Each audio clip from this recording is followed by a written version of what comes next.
할렐루야. 저는 오늘 우리가 함께 같이 교독했던 이 사무엘상 1장 12절부터 20절까지 말씀을 통해서 행복한 가정의 조건이라고 하는 그런 제목으로 말씀을 나눌 때에 이 5월 가정의 날을 맞이해서 우리의 가정은 어떻게 행복한 가정이 될 수 있을까, 우리 깊이 묵상하는 시간, 말씀을 듣고 깨닫는 시간이 될 수 있기를 예수님의 이름으로 축원합니다. 잔인한 계절이라고 하는 크롤 시즌이라고 하는 이 에어폴 4월이 지나고 이제 계절의 여왕이라고 하는 더 퀸 오브 시즌이라고 하는 이 5월을 맞이해서 특별히 우리에게 주시는 이 사무엘상 말씀을 통해서 왜 가정이 중요한지, 왜 가정을 우리가 아름답게 만들어야 되는지 이 절기설교를 통해서 우리가 다시 한번 깨닫는 시간이 되기를 간절히 원합니다. 이 절기설교는 좀 딱딱하고 좀 재미가 없지만 여러분, 여기에도 하나님이 주시는 귀한 교훈이 있기에 말씀 잘 들으시고 우리의 삶 가운데 말씀으로 듣는 것으로 끝나는 것이 아니라 우리의 삶 가운데 적용시켜서 이제 5월을 우리 아름다운 가정들로 꾸미는 저와 여러분들이 될 수 있기를 간절히 원합니다. 그래서 오늘 저희는 잠시 이 말씀과 연관되어지는 동영상 비디오를 하나 먼저 시청하기를 원하는데, 제목은 20억 년의 사랑입니다. The Love of 2 Billion Years. 같이 한번 말씀을 연관해서 한번 잘 보시기를 이렇게 바랍니다. 엄마가 이혼을 한 후 10대인 딸은 점점 반항아가 되었습니다. 대체 몇 시인데? 밤늦도록 돌아오지 않는 날이 부지기수였고 툭 하면 사고를 쳐서 애간장을 태우는 딸.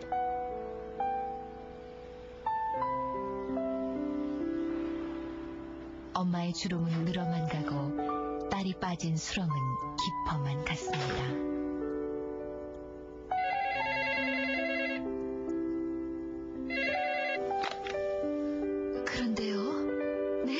경찰서라고요?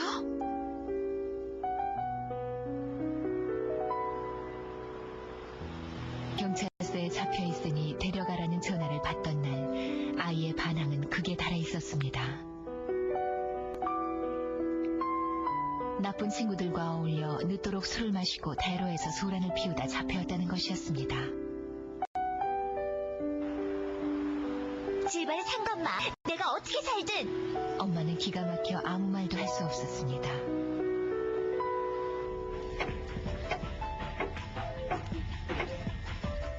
딸은 엄마의 잔소리가 듣기 싫었습니다. 멋대로 살 테니 이제 제발 포기 하라며 자꾸만 거칠고 모나게 뒤틀려갔습니다. 가족? 그게 뭐야? 다 필요 없다고. 승희야, 제발 문 좀 열어봐.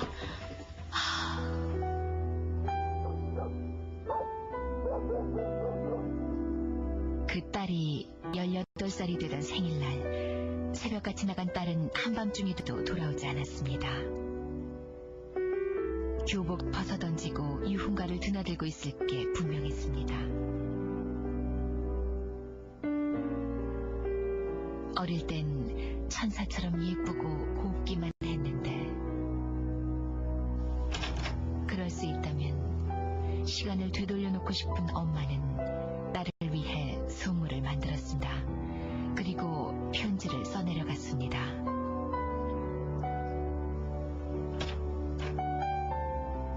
그날도 자정이 다 돼서야 돌아온 딸은 책상 위인 선물 상자를 발견했습니다. 상자에는 편지와 함께 작은 돌멩이 하나가 들어있었습니다. 이게 뭐야? 또 뻔한 잔소리려니 심드렁하게 편지를 읽던 딸의 눈에 눈물이 고였습니다. 이 돌의 나이는 20억 년이란다. 내가 널 포기하려면 아마 그만큼의 시간이 걸리겠지. 딸은 비로소 엄마의 사랑이 얼마나 크고 깊고 두터운지 깨달았습니다. 20억 년은 너무 길다. 그니까 엄마, 나 포기하지 마. 딸은 그 밤 긴 방황을 끝내고 엄마 품에 얼굴을 묻었습니다. 사랑하는 우리 성도 여러분, 여러분은 이 동영상을 보시면서 무엇을 느끼셨습니까? 무엇을 깨달았습니까? 왜 엄마는 방황하는 딸에게 돌 하나를 상자에 집어넣어서 엄마의 마음을 전하게 되었을까요? 그 이유는 자식과 부모의 사이가 하루아침에 만들어진 것이 아님을 강조하기 위해서입니다. 돈 하나가 만들어지기 위해서는 무려 20억 년이라는 그러한 오랜 세월이 있어야 했듯이 한 가정을 만드는 데에도 오랜 세월이 필요했기 때문입니다. 그래서 엄마는 돌처럼 묵묵히 기다립니다. 이혼으로 깨어져가는 가정을 마지막 순간까지 지켜보려고 하는 어머니의 가득한 희생과 사랑의 모습입니다.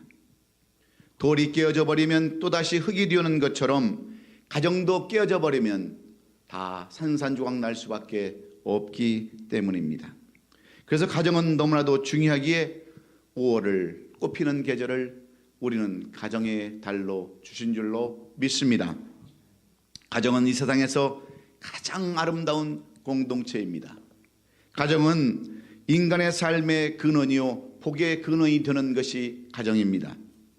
물론 하나님이 우리에게 허락해 주신 최고의 복은 예수 믿고 죄사함 받아서 구원 얻는 것이지만 하나님께서 우리에게 주고 싶어 하시는 복, 우리가 이 땅에서 누리고 싶어야 하는 누려야 할 그러한 복은 바로 가정의 복인 줄로 우리는 믿습니다. 그래서 사람들은 이 가정의 복을 중요한 것을 깨달아야 되는데 이 가정의 복이 얼마나 중요한지를 모릅니다. 그래서 가정을 탑 프라이어티에 두지 않습니다. 우선순위에 두지를 않습니다.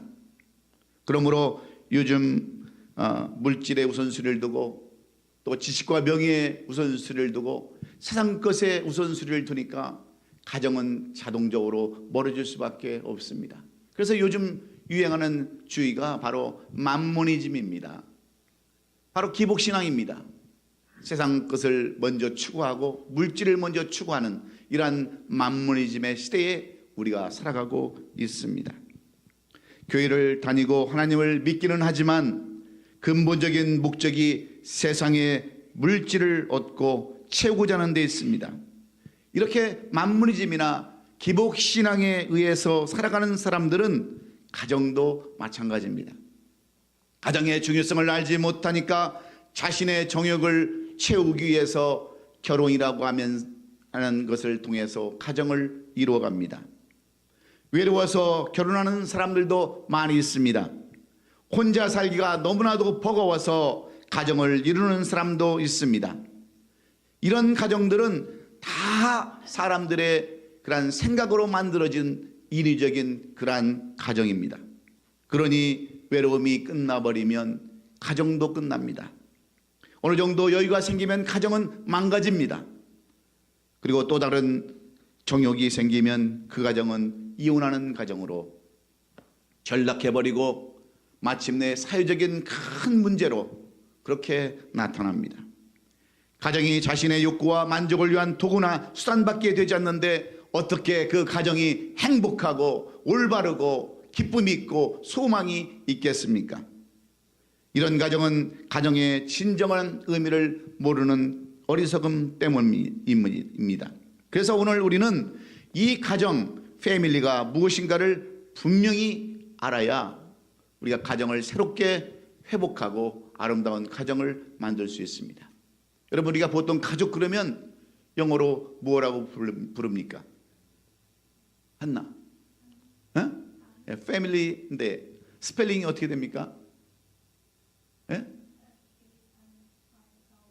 오케이. F-A-M-I-L-Y. 그러면 이 패밀리라고 하는 단어, 이가 어떻게 만들어졌을까요? 어느 아버지와 아들 사이가 이렇게 별로 좋아 보이지 않는 한 가정이 있었습니다. 그래서 어머니가 어떻게 하면 아들과 아버지의 관계를 잘 아름답게 만들 수 있을까 하고 지혜자, 와이즈맨을 찾아갔습니다. 그래서 우리 남편과 우리 아들이 서로 관계가 좋지 않는데 어떻게 그 관계를 아름답게 회복할 수 있습니까? 찾아가서 현명한 지혜자 와이즈맨에게 물어봤어요. 그랬더니 와이즈맨이 이 아내의 그러한 부탁을 받고 그 아들을 찾아갑니다. 그러면서 아버지에게 물어봅니다. 너는 아버지가 가장 싫은 게 뭐냐 물어보니까 아버지는 끄떡하면 제 머리를 쥐어박는 것, 이것이 너무 싫습니다. 저를 아직도 어린아이 취급을 합니다. 그래서 저는 때로는 그것을 표현하기 위해서 발로 문을 찹니다. 벽을 찹니다. 그래서 우리 집은 문짝이 성한 것이 없습니다. 벽이 성한 것이 없습니다. 그렇게 얘기를 하더라는 거예요. 그래서 이번에 지혜자는 또 아버지를 찾아갑니다. 아버지를 찾아가서 아들이 가장 마음에 안 드는 것이 무엇입니까? 물어봤어요. 그랬더니 아버지가 이렇게 대답을 합니다. 저는 아들에게 저의 사랑을 고백하고 싶은데 너무 쑥스러워서 그것을 표현하지 못하고 쥐어박는 것이 저의 특징입니다. 이렇게 대답을 했습니다. 이 말을 들었던 지혜자는 아들과 아버지를 모아놓고 이렇게 얘기를 합니다. 두 분이 서로 사랑하는 것은 똑같습니다. 그러나 단지 틀린 것은 방법뿐입니다. 그러니 지금부터 서로의 눈높이를 맞추고 이해하고 사랑하십시오 해서 아들에게 말을 시킵니다. 아버지와 그리고 어머니, 나는 당신을 사랑합니다. 그러면 아버지의 첫 번째 글자가 뭡니까? F, 그 다음에 and, A, 그 다음에 mother, M, I love you, 이것을 다 붙여서 뭐가 됐어요? 패밀리가 됐단 말입니다. 그래서 패밀리는 어머니와 아버지와 어머니, 나는 당신을 사랑합니다고 하는 이 사랑에서부터 시작하는 것이 패밀리라는 것을 우리가 분명히 알아야 되는 거예요. You understand? 예? 알아들어요? 예. 패밀리가 뭐냐?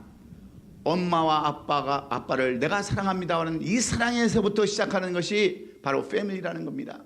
그래서 그런 어원이 생겨났는데 믿거나 말거나 좌우지간 그렇게 만들어졌다고 그래요.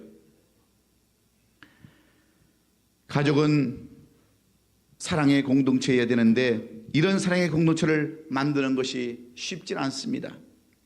그냥 남자 여자가 만나서 가정을 꾸린다고 해서 행복한 가정이 되는 것이 절대로 아닙니다.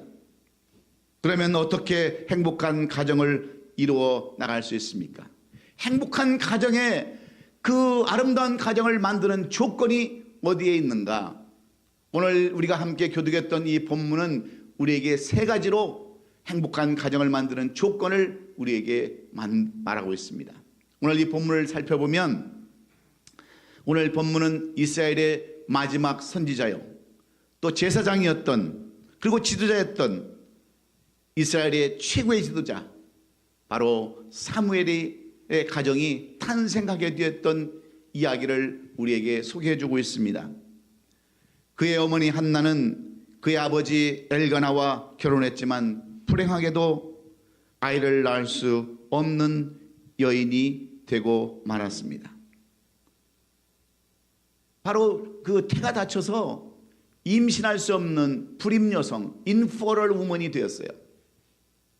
여러분, 이 사무엘의 원래 어머니 한나는 그의 아버지 엘가나와 결혼했지만 아이를 낳을 수가 없는 여인이었습니다.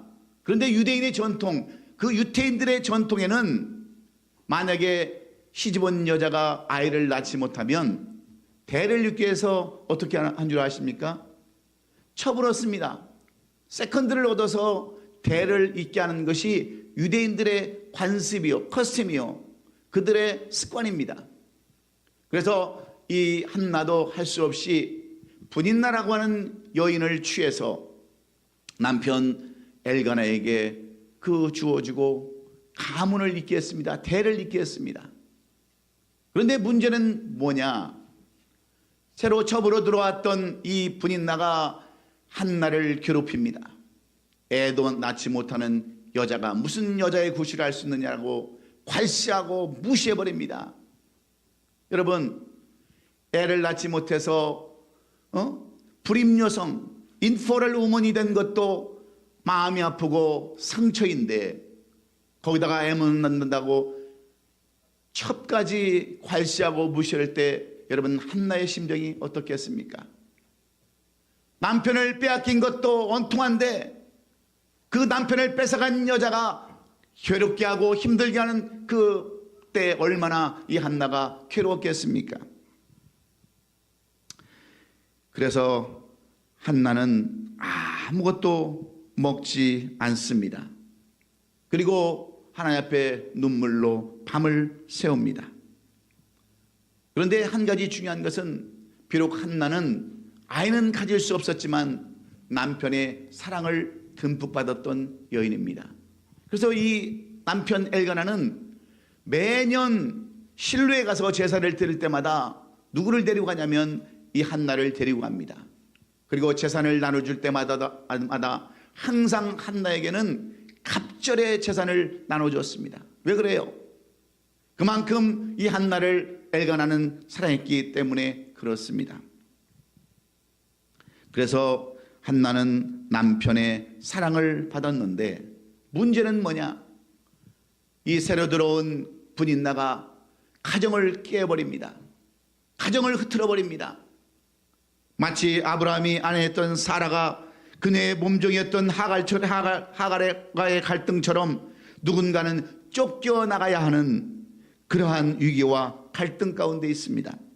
그런데 결론적인 말씀은 이런 깨어져 버릴 수밖에 없는 가정 속에서도 한나는 끝까지 자기의 가정을 지키고 엘가나와 다시 동침을 하고 잠자리를 같이 해서 오늘 본문에 나오는 유명한 이스라엘 지도자 사무엘을 낳았다고 하는, 그리고 더 나중에 가서는 5명의 자녀를 더 두고 행복한 가정, 아름다운 가정을 이루었다고 하는 내용이 오늘 이 본문의 결론의 내용입니다. 그러면 한나는 어떻게 그렇게 다 깨어져 갈 수밖에 없는 가정, 망가져가는 그러한 가정을 다시 세우고 행복한 여인으로 살았다라고 성경은 우리에게 가르쳐 주고 있습니까? 오늘 우리는 이 사무엘상의 말씀을 통해서 한나가 왜 그러한 가정을 다시 한번 회복하고 지킬 수 있었는가를 깊이 생각하면서 이 말씀이 저와 여러분에게 적용이 되는 말씀, 여러분과 저가 다시 한번 이 말씀을 깨닫고 실천하는 말씀이 될 수 있기를 예수님의 이름으로 축원합니다. 그러면 이 한나가 이렇게 깨어질 수밖에 없는 위기의 가정을 다시 한번 세우고 회복할 수 있었던 그 비결이 어디에 있습니까? 첫째는 먼저 부부가 하나가 되었다고 하는 사실을 우리에게 보여주고 있습니다.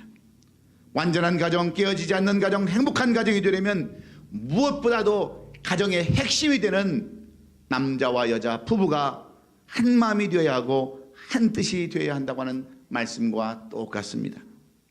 비록 그 가정에 필요한 아이는 없었지만 엘가나는 아내인 한나를 사랑했습니다. 비록 자신의 대를 이어주지는 못했지만 엘가나는 한나를 끝까지 사랑했고 자신의 아내로 삼았습니다. 애를 못 낳는다고 무시해버리거나 쫓아내거나 그렇게 내어버리지 않았습니다. 무시해버리지 않았습니다. 도리어 위로해주고 격려해 주었습니다. 그 말씀이 오늘 8절에 기록되어 있지 않습니까?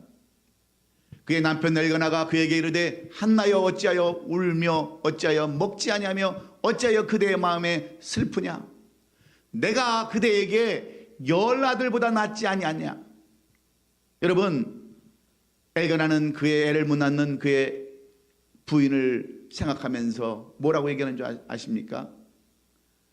그 첩이 괴롭게 하고 힘들게, 세컨드가 그렇게 힘들게 하고 괴롭게 함에도 불구하고 내가 있지 않느냐? 내가 당신이 낳은 10아들보다 더 낫지 않느냐? 이 말 한마디에 한나는 여러분 그 포기할 수밖에 없었던 그 삶을 다시 붙잡은 줄로 믿으시기 바랍니다. 그래서 이 위로와 격려가 얼마나 중요한 줄 모릅니다. 부부 사이에 무엇이 우선되어야 하면 그것은 사랑과 신뢰입니다. 그런데 오늘날 우리들의 많은 가정을 보면 어떻습니까? 돈과 물질이 우선입니다. 자녀가 우선입니다. 세상 것이 우선입니다. 그러니 여러분, 어떻게 온전한 가정을 이룰 수가 있겠습니까? 행복한 가정의 비결은 부부가 서로 위로하고 격려하며 하나 되는 데 있음을 우리는 분명히 깨달아야 합니다. 오래전 런던 마라톤 대회에서 2시간 58분 38초로 세계 신기록을 세우고 금메달리스트가 되었던 모로코의 할리드 하루치라고 하는 선수가 있었습니다. 이 모로코에서 태어난 하루치라는 사람은 너무나도 가난해서 운동이라도 해가지고 먹고 살려고 마라톤을 시작했습니다. 그런데 누가 그 사람을 알아주는 사람이 없습니다. 먹고 살려고 운동을 시작했으니 무슨 재능이 있겠으며 무슨 운동에 탤런트가 있겠어요. 그러나 그는 이것이라도 해야 먹고 살 수 있겠다라고 하면서 열심히 뜁니다. 매일매일 운동을 합니다. 그러다가 더 꿈을 가지고 미국에 마라톤 유학을 옵니다. 아무것도 가진 것 없는 사람이 그래도 미국이라는 큰 나라에 와서 기술을 배우고 또 체력을 단련하기 위해서 유학을 와가지고 공부를 하는데 너무나도 가난하니까 낮에는 운동하고 밤에는 밖에 나가서 일을 해서 겨우겨우 삽니다. 그러니 여러분, 누가 알아주겠어요? 누가 이 사람의 여러분 실력을 알아주겠으며 누가 앞날을 여러분 알아주는 사람이 몇 사람이나 되겠습니까? 그런데 오직 한 사람, 산드라라고 하는 여인은 대학에서 체육을 전공한 여인이었는데 이 하루치를 딱 보니까 무언가가 될 사람 같습니다. 그래서 늘 끊임없이 격려를 합니다. 당신은 할 수 있습니다. 당신은 반드시 금메달리스트가 될 수 있습니다라고 위로하고 격려합니다. 그때 수없이 포기하고 싶고 수없이 놓고 싶었던 이 마라톤의 인생을 하루치는 다시 한번 붙잡고 열심히 운동해서 마침내 런던 마라톤 대회에서 세계 신기록을 세우고 금메달리스트가 되고 모로코의 영웅이 되어서 마침내는 이 산드라는 여인과 결혼해서 아름다운 가정을 꾸몄다고 하는 전설 따라 삼천리 같은 얘기가 아니라 실제적인 그러한 이야기가 전해져 내려오고 있습니다. 무엇 때문입니까? 서로 격려와 위로가 이렇게 한 사람을 일으키는 것입니다. 여러분, 우리가 살다 보면 얼마나 힘들 때가 많이 있습니까? 여러분, 포기하고 싶을 때가 얼마나 많이 있습니까? 그때 가장 필요한 것은 위로와 격려뿐입니다. 옆 사람과 한번 인사하십시다. 잘 될 겁니다. 한번 인사 한번 하세요. 그래서 가정에 필요한 것은 여러분 서로 격려하고 위로가 되고 위로하고 하나 되는 것뿐입니다.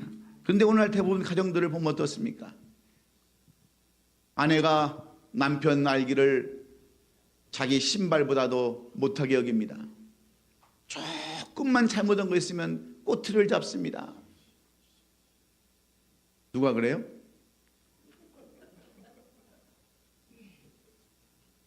또한 남편은 아내를 어떻게 취급합니까? 자기 양말보다도 취급 못합니다. 무시합니다. 얼굴이 못생겼다고 무시하고 옷을 잘못 입는다고 무시하고 다른 여자들은 그래도 성형수술도 하는데 그냥 있는 모습 그대로 산다라고 무시하고, 그러니 여러분 무슨 가정이 아름다운 가정이 되겠어요? 얼마나 행복한 가정이 되겠습니까? 전생에 원수를 만난 것처럼 매일매일 싸우는데 자식들이 무엇을 보고 배우겠어요? 여러분, 자식들은 부모를 보고 배우는 겁니다. 저도 많이 후회하고 많이 깨닫습니다. 아니, 가끔 보면 저희 딸들이 막 이상한 말들을 많이 씁니다. 막 머리를 그냥 머리라고 하면 되는데 대가리라고 쓰고 막 그러죠. 그런 거 보면 다 내가 잘못 가르쳤구나 많이 후회하고 말 조심하려고 이렇게 노력하는데, 여러분 우리의 삶이 그런 삶이에요. 아내는 남편을 존중하고 남편은 아내를 사랑하는 것이 아니라 서로 헐뜯습니다. 헐뜯는 소리는 문제를 키우고 격려하는 소리는 문제를 축소하는데, 나의 따뜻한 말 한마디가 가족의 놀라운 그런 회복의 역사를 일으키는데, 헐뜯고 잘못된 말하고 상처를 주는 말들로 어떻게 아름다운 가정들이 일어나갈 수가 있겠습니까? 그러므로 삶이나 현실이 나를 여러 번 속였다 할지라도 나의 그러한 모든 것들은 여전히 변함없는 격려와 위로자의 길을 갈 때에 그 가정은 행복한 가정이 되는 줄로 믿습니다. 누군가가 무너뜨리는 헐뜯는 말은 절망과 고난의 후폭풍이 물려오지만, 누군가를 일으키는 위로와 격려는 새바람의 새 기운이 영혼을 아름답게 해줄 줄로 믿습니다. 그래서 잠언 17장 1절에서 우리에게 요구하는 말씀이 무슨 말씀입니까? 마른 떡 한 조각만 있고도 화목하는 것이 제육이 집에 가득하고도 다투는 것보다 낫다라고 그랬어요. 물질이 있으면 무엇합니까? 명예가 있고 지식이 있으면 무엇합니까? 가정에 화목이 없다고 한다면 그 가정은 더 이상 아름다운 가정이 아니라 지옥 같은 가정임을 우리가 분명히 깨닫고, 돈보다도 지식보다도 재물보다도 가정이 하나 되기 위해서 화목할 수 있는 그러한 저와 여러분이 될 수 있기를 예수님의 이름으로 축원합니다. 두 번째로, 행복한 가정을 이루는 두 번째 조건이 무엇인가? 오늘 한나를 통해서 우리에게 주시는 두 번째 교훈은 바로 하나님을 끝까지 붙잡는 가정이 행복한 가정임을 성경은 우리에게 가르쳐주고 있습니다. 한나는 아이를 낳지 못해서 원통한 여인이 되었습니다. 남편을 내어주게 되어서 슬픈 여인이 되었습니다. 처부로부터 괴로움당하고 핍박당해서 마음이 아팠던 그러한 여인이었습니다. 세상이 싫고 사람이 싫었던 여인, 그래서 먹는 것에도 관심이 없고 눈물만 앞을 가리는 슬픈 여인, 가련한 여인, 그러한 여인이 바로 사무엘의 어머니였던 한나였습니다. 그럼에도 불구하고 이 여인이 놓치지 않은 것이 단 한 가지 있습니다. 여러분 그것이 무엇인지 아십니까? 하나님을 의지하고 하나님을 믿는 이 신앙이었습니다. 그것은 하나님을 믿고 하나님을 의지하는 그러한 신앙, 그 아무리 세상이 꺼지고 하늘이 무너지는 것 같은 삶이었다 할지라도 그는 하나님에 대한 이 믿음과 신뢰를 그는 저버리지 않았습니다. 놓지 않았습니다. 이것이 중요한데, 그래서 한나는 하나님께 기도합니다. 10절로 11절 말씀에 뭐라고 기도합니까? 한나가 마음이 괴로워서 하나님께 기도하고 통곡하면서 서원하여 이르되, 만군의 여호와여, 만일 주의 여종의 고통을 돌보시고 나를 기억하사 주의 여종을 잊지 아니하시고 주의 여종에게 아들을 주시면 내가 그 평생에 여호와께 드리고 삭도를 그의 머리에 대지 않겠나이다.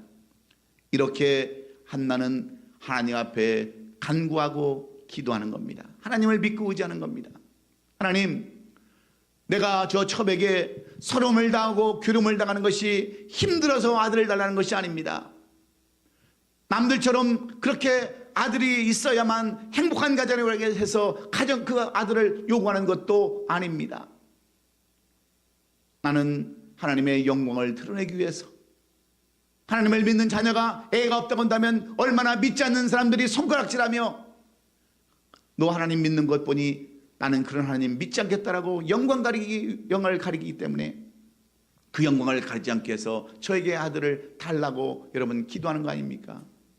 그 아들을 주시면 내가 나의 목적을 위해서 쓰는 것이 아니라, 내 욕심을 위해서 쓰는 아들이 아니라 평생 하나님의 일을 하는 하나님의 종으로 바치겠습니다. 그래서 삭도를 그의 머리에 대지 아니하고 하나님의 일꾼으로 드리겠습니다라고 이렇게 기도를 하는 한나를 볼 수 있어요. 왜 그렇습니까? 이 하나님에 대한 신앙 때문에 그렇습니다. 여러분, 가정이 왜 깨어지는 줄 아십니까? 제대로 된 신앙이었기 때문에 그래요. 제대로 된 하나님을 믿는 그러한 믿음이 없기 때문에 가정이 깨어지는 겁니다. 그래서 여러분, 아직까지 하나님을 알지 못하는 분들이 계십니까? 예수님을 알지 못하는 분들이 계세요? 그런 분들은 가정이 깨어질 수 있는 확률이 있는 사람들입니다. 세상에 힘 안 든 사람들이 누가 있습니까? 가정이 마냥 천국 같은 가정이 몇 가정이나 됩니까? 그러나 그런 가정들을 여러분 유지하려면, 그런 가정을 계속해서 이어가려면 무엇보다도 신앙이 있어야 되는 거예요. 하나님을 믿는 그런 신앙이 있어야 되는 겁니다. 돈으로도 해결할 수 없습니다. 지식으로, 어떤 명예로 해결할 수 없는 것이 가정의 문제들입니다.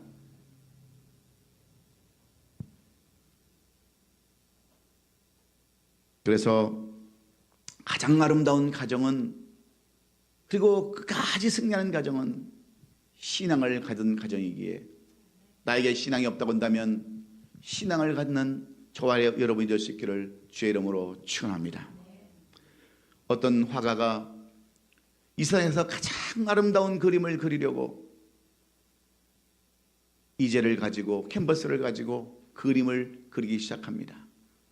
그래서 어떤 가정이 어떤 그것이 가장 아름다울 것인가, 새로 결혼한 그러한 가정을 찾아가서, 신혼부의 가정을 찾아가서 그들의 모습을 보고 그들의 그 모습을 화폭에 담습니다. 그런데 그 가정, 신혼부의 가정은 얼마 지나지 않아서 서로 싸웁니다. 네 것 내 것 찾고 누가 잘했느냐 못했느냐를 따지면서 오래가지 못합니다. 그래서 아름다운 가정이 될 수 없음을 알고 그 그림을 찢어버립니다. 그러던 어느 날 그는 무엇이 가장 아름다울까? 평화가 아름다울까? 그래서 전쟁을 다 마치고 돌아오는 군인의 모습을 그렇게 화폭에 담습니다. 그런데 그 군인은 또다시 전쟁터에 나갑니다. 그래서 그 평화도 아름답지 못함을 알고 그는 그렸던 그림을 찢어버립니다. 이 세상 어디를 가도, 어디에 가서 그 아름다운 모습을 찾을 수 있을까? 어느 날 들판을 바라보니까 농부가 풍성한 그러한 곡식들을 거두고 기뻐하는 모습을 화폭에 담습니다. 그런데 겨울이 지나고 봄이 되자 또 고난의 그러한 그 농사일을 시작합니다. 기쁨이 없습니다. 화가 납니다. 짜증을 냅니다. 그래서 그 그림도 찢어버렸습니다. 할 수 없이 터덜터덜 힘든 모습으로 집에 돌아오는데 먼 발치에서 자신의 아이들이 다가옵니다. 오랜만에 보는 아빠를 껴안고 얼굴에 비비면서 잘 지냈느냐고 자식들이 그 아빠를 반깁니다. 그리고 아내는 돌아오는 남편을 맞이하기 위해서 집을 깨끗이 치우고 음식을 장만하고 따뜻한 미소로 남편을 맞이합니다. 그리고 식탁에 둘러앉아서 지난날의 삶에 감사하면서 기도하고 아름다운 가정의 모습을 이렇게 꾸려나갑니다. 그때 화가는 깨닫습니다. 이 세상에서 가장 아름다운 그러한 모습은 가족이 신앙을 가지고 함께 기도하고 하나님을 사랑하는 것, 이것이 가장 아름답다고 해서 그는 자기 자신의 가정의 모습을 그리고 그 제목을 가정이라 붙였습니다. 여러분, 이 세상에서 가장 아름다운 신앙 모습은 바로 신앙을 가지고 하나님을 섬기는 그 가정이 가장 아름다운 가정인 줄로 믿습니다. 그러므로 신앙이 없으신 분들, 아직도 예수를 알지 못하는 분들은 여러분 신앙을 가지시기를 주의 이름으로 축원합니다. 그리고 마지막으로 이 한나가 어떻게 해서 다 쓰러져가는 그러한 가정, 망해가는 가정, 깨어지는 그러한 가정을 새로 세우고 아름다운 가정으로 회복될 수 있었는가? 세 번째는 바로 신앙의 확신과 결단이 있는 가정이었기 때문임을 우리에게 소개해 주고 있습니다. 한나는 행복한 가정, 아름다운 가정은 더 이상 기대할 수 없는 그러한 여인이었습니다.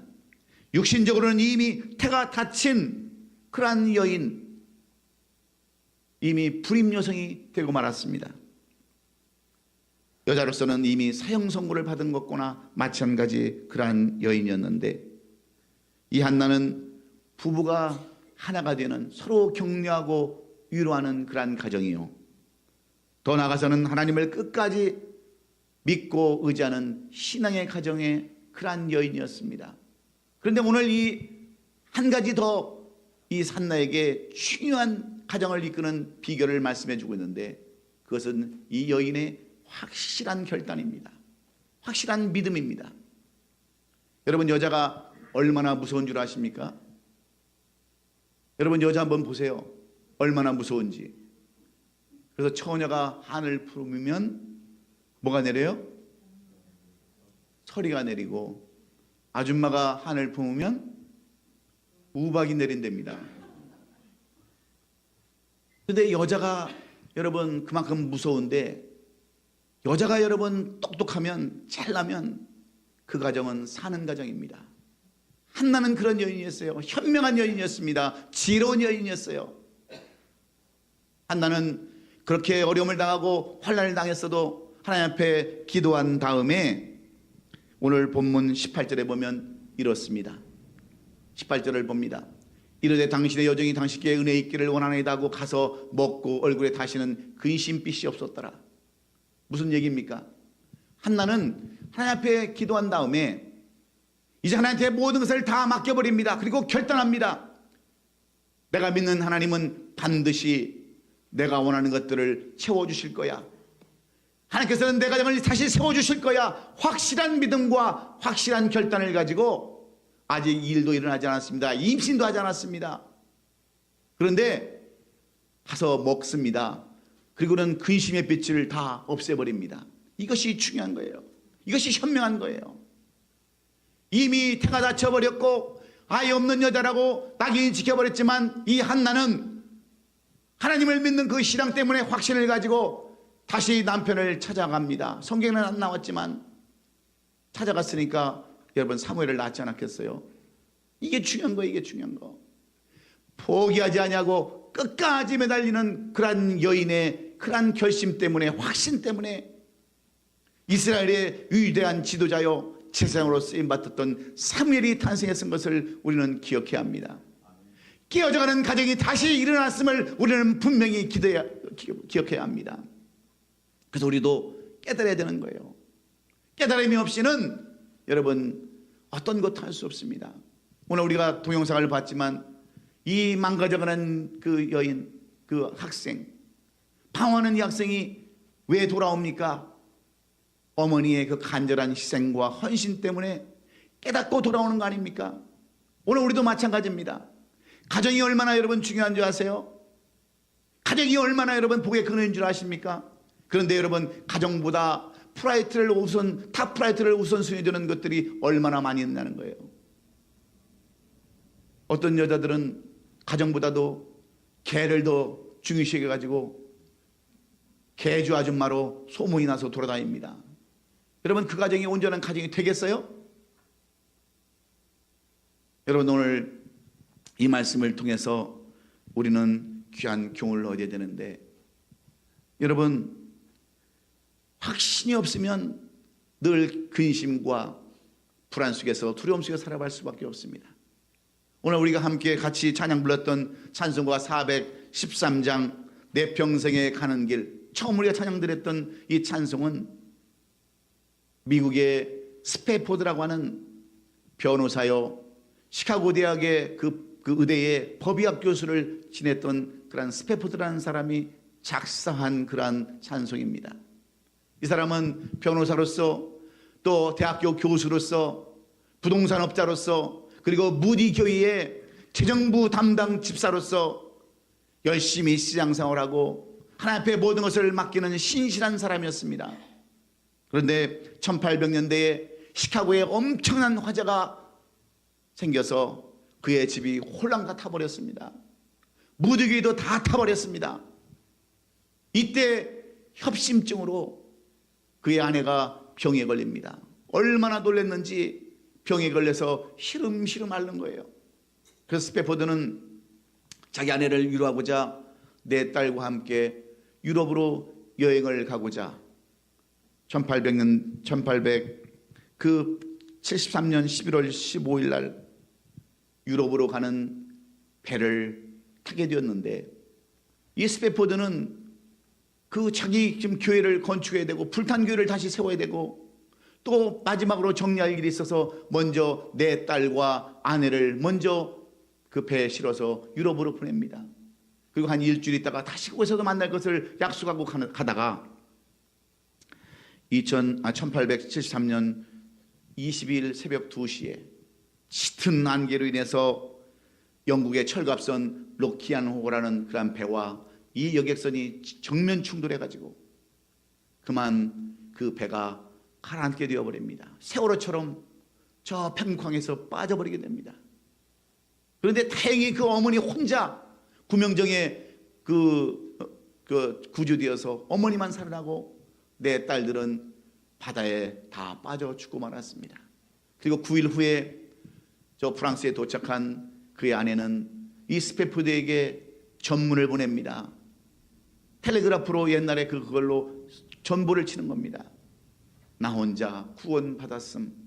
보냈을 때 스패포드는 내 딸을 다 잃어버리고 절망 가운데 있을 그 아내를 생각해서 다시 배를 급히 타고 이렇게 그 바다를 지나가는데, 배선장이 이 스패포드를 불러서 얘기를 합니다. 이 지점이 당신들의 딸이 죽은 장소입니다 하고 그 장소를 보여주는데, 그 모습을 볼 때 스태포드는 마음이 찢어지는 것 같았어요. 눈에 넣어도 아프지 않을 그런 사랑스러운 내 딸들, 마치 천사와 같은 그런 딸들이 다 이곳에 빠져 죽었다고 생각하니까 너무나도 괴롭고 힘들어서 그 바다를 제대로 볼 수가 없었어요.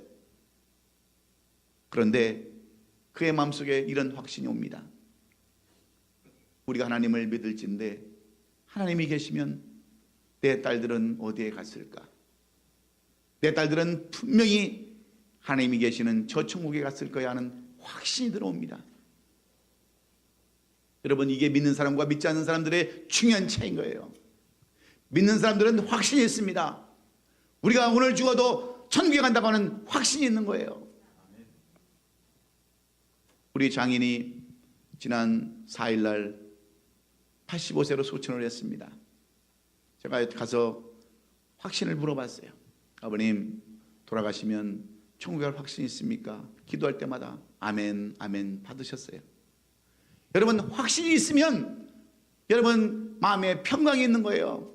그래서 돌아가실 때도 고통 없이 찬송을 드려주고 기도해주는 딸들의 그런 기도와 사회의 기도를 받으시고 여러분 하늘나라로 주님의 품에 안기신 줄로 믿습니다. 확신 있는 사람은 마음이 평강이 있는 거예요. 제가 얼마나 많은 장례식을 여러분 치러봤겠습니까? 목회 18년 동안에 얼마나 많은 분들을 여러분 장례를 치렀겠어요. 그런데 믿는 사람들은 어떤지 아십니까? 가는 길이 평안합니다. 그 길이 아름답습니다. 그런데 믿지 않는 분들은 몸부림칩니다. 괴로워합니다. 왜 그래요? 확신이 없기 때문에 그래요. 그래서 이 스패포드는 내 평생에 가는 길을 순탄하여 늘 잔잔한 강 같든지 큰 풍파로 무섭거렸든지 나의 영혼은 늘 평안하다 하면서 이 평안을 노래하고 있는 줄로 믿습니다. 사랑하는 성도 여러분, 가정의 행복은 여러분 그렇게 쉽게 만들어지는 것이 아닙니다. 행복하기를 원한다고 해서 행복하는 것이 아닙니다. 먼저 부부가 서로 하나가 되어서 위로하고 격려하는 그러한 가정이 되어야 자식들이 그것을 보고 자식들도 여러분 이혼하지 않는 거예요. 그것을 보고 배우는 거예요. 그래서 자식들은 부모를 위해서 기도해야 될 줄로 믿습니다. 그리고 하나님을 믿는 신앙이 있어야 되는 겁니다. 여러분 세상적으로 살아보세요. 믿음 없이 살아보세요. 자식들이 잘 되는 거 한번 보세요. 오늘 대회이니까 제가 많은 간증을 할 수 없지만 남들이 보기에는 별로인 것 같아도 하나님을 믿는 사람들의 삶에는 여러분 감춰진 보석이 있음을 여러분 기억하십시오. 그리고 확신을 가지세요. 구원의 확신, 믿음의 확신을 가지셔서 여러분의 가정들이 이 5월에 새롭게 회복되어지는 아름다운 가정, 복된 가정이 될 수 있기를 예수님의 이름으로 축원합니다.